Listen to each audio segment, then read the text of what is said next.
There was a time when I was that Indian guy, overthinking texts, replying in 3 seconds. Deep down, I didn't even like myself. I see this pattern in so many Indian men in this generation. It's not about the dating apps. It's not about girls being picky. It's literally about how we're raised and how we've never built ourselves. I grew up in an Indian household, so I know exactly what it's like when your mum does everything for you. She has your best interest, because my mum, she's a queen. She wants absolutely everything the best for me, right?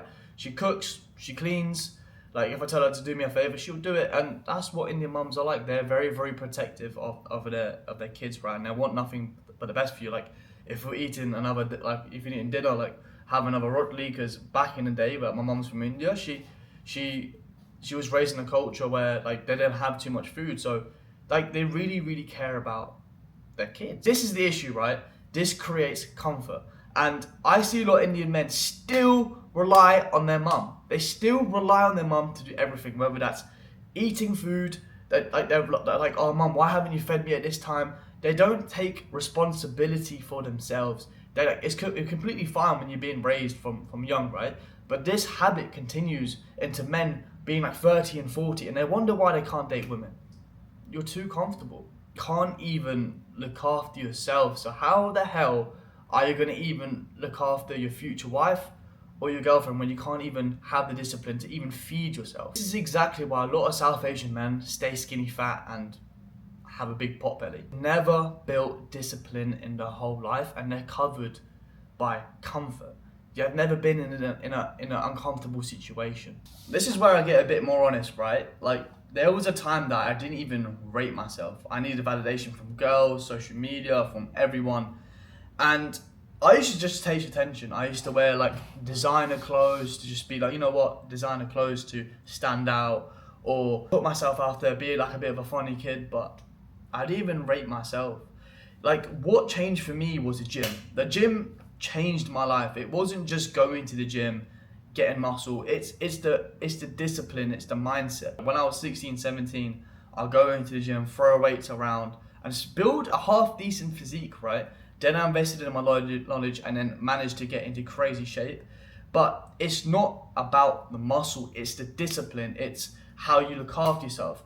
If like, a woman can see through everything. The first thing they can see is your body. Like, that's what I have to say. The first thing a woman can see is your body and how you portray yourself. And if you look like you can't look after yourself, how the hell can you look after them?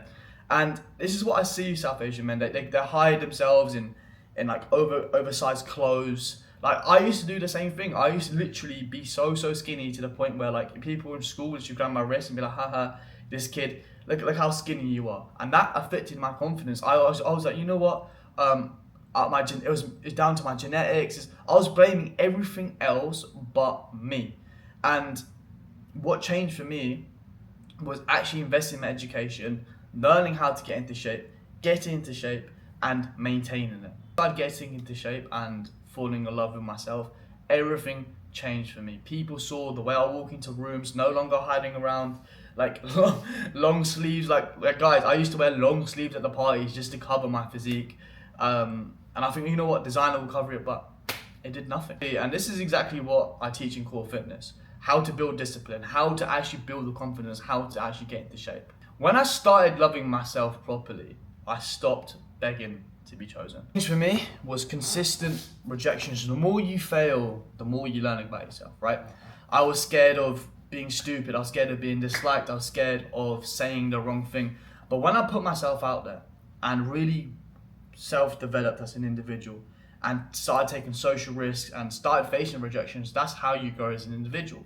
Like, nothing's bad about wanting help. And a lot of us Indian men, like, we'd hide under our thing. Like, it's important to reach out and develop and invest into things that's gonna make you better.